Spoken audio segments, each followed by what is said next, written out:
వి gold trusted gold buyers తాకట్టులో ఉన్న బంగారాన్ని విడిపించి ఈ రోజు ఉన్న మార్కెట్ ధరకే కొనబడును.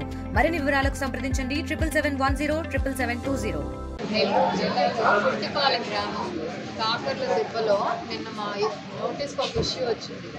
10 ఏళ్ల పాప మీద అంటే వాతలు వేడి ఇది గెరిటె కాల్చి వాతలు అంటే రీజన్ ఏంటంటే అది ఎవరికో సెల్ ఫోన్ పోయింది, ఎవరో జ్యోతిష్కుడు అంట మీ ఇంట్లో పాప ఉంది తీసాడని చెప్పాడంట. అది ఎంత ఇదండి, అసలు ఎవరన్నా ఆ విధంగా ఆలోచిస్తారా?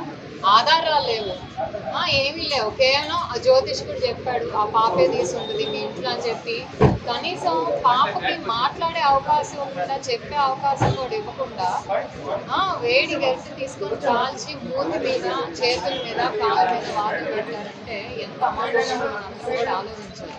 పాప పేరెంట్స్ ఇక్కడ ఉండరు, తన వాళ్ళని చుట్టాల ఇంటి దగ్గర వదిలిపెట్టి వాళ్ళు ఎక్కడో బతుకు తెరువు కోసం వేరే చోటుకు వెళ్ళారు.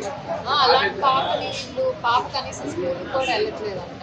వీళ్ళింట్లోనే పూటకు ఒకళ్ళ ఇంట్లో అక్కడక్కడ ఉండి మరి వాళ్ళు భోజనం పెట్టడం లేకపోతే చిన్న చిన్న పనులు చేయించుకోవటం అలా చేసి నేబర్స్ అందరూ ఆ అమ్మాయి చేసింది అని చెప్తే మరి ఆ ఉద్దేశంతో కనీసం ఏ ఆధారాలు లేకుండా ఆ మీద ఈ దారుణం చేయటం అనేది నిజంగా మహిళా కమిషన్ తరఫున, మహిళా కమిషన్ అనే కాదు ఏ మనిషి కూడా దీన్ని మనసున్న వాళ్ళు ఎవరైనా కూడా హర్షించరు.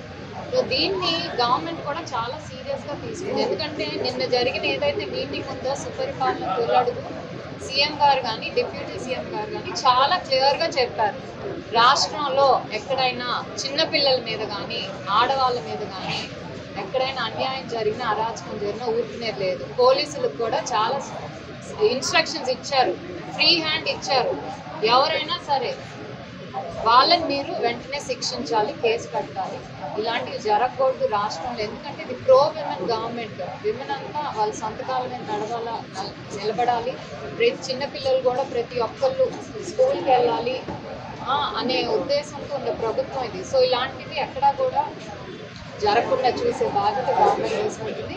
దాంట్లో భాగంగా పోలీసులు కూడా ఫ్రీ హ్యాండ్ ఇచ్చారు. ఇలాంటివి ఎక్కడ జరిగినా కూడా పెద్దవాళ్ళైనా సరే చిన్నవాళ్ళైనా సరే ఏ పార్టీ అయినా సరే బయాస్ అనేది ఉండదు. ప్రతి ఒక్కళ్ళు ఎవరైనా అన్యాయం చేస్తుంటే వాళ్ళు శిక్షకి అర్హులు. ఆ మెసేజ్ చాలా క్లియర్గా నేను అందరికీ ఇచ్చాను. సో దానిలో భాగంగా ఇక్కడ మేము వచ్చి పాపను చూసాము. బర్న్స్ అయితే అయినాయి మూతి మీద చేతుల మీద అలాగే కాళ్ళ మీద. సో ముందుగా అక్కడ లోకల్ పిహెచ్సికి తీసుకెళ్తే తర్వాత ఇక్కడ లోకల్ ఆ కాన్స్టిట్యున్సీ కింద వచ్చే ఎమ్మెల్యే వెంకరెడ్డి గారు బెటర్ ట్రీట్మెంట్ కానీ ఇక్కడ షిఫ్ట్ చేశారు. సో నేనంతా డాక్టర్స్తో మాట్లాడాను. సూపర్ఫిషియల్గా బర్న్స్ అయ్యి దానికి చిన్నపిల్ల కాబట్టి టైం తీసుకున్నా తగ్గుతాయి. సో సో అప్పటి వరకు కూడా ఆ బాధ్యత ఎమ్మెల్యే గారే తీసుకున్నారు. అలాగే పాప ఇక్కడి నుంచి డిశ్చార్జ్ అయ్యాక ఏదో హోమ్కి తీసుకెళ్ళాక లేకపోతే స్కూల్లో జాయిన్ చేయటం ఈ బాధ్యత అంతా కూడా మేడం గారు తీసుకుంటా అన్నారు. అలాగే గవర్నమెంట్ కూడా దీన్ని మళ్ళీ ఇలాంటివి జరగకుండా స్ట్రిక్ట్ యాక్షన్ అయితే తీసుకుంటుంది. అక్యూజ్ మీద అయితే మొత్తం 5గురిలో 4గురిని అరెస్ట్ చేశారు. వాళ్ళ మీద నాన్ వైలబుల్ సెక్షన్స్ హత్యాయత్న ప్రయత్నం, ఎందుకంటే చిన్నపిల్ల ఇంకొంచెం ఎక్కువ అంటే అది చనిపోయే అవకాశం ఉంది కాబట్టి నాన్ వైలబుల్ సెక్షన్స్ కూడా పెట్టారు. దానికి తగ్గట్టే యాక్షన్ ఉంటుందండి. సో మేము చెప్పొచ్చేది ఏంటంటే ఎక్కడైనా సరే ఇలాంటివి జరుగుతున్నా మనకి 1 స్టాప్ సెంటర్స్ అని ప్రతి జిల్లాల్లో ఉన్నాయండి. కేవలం 181 3 డిజిట్సే నంబరు.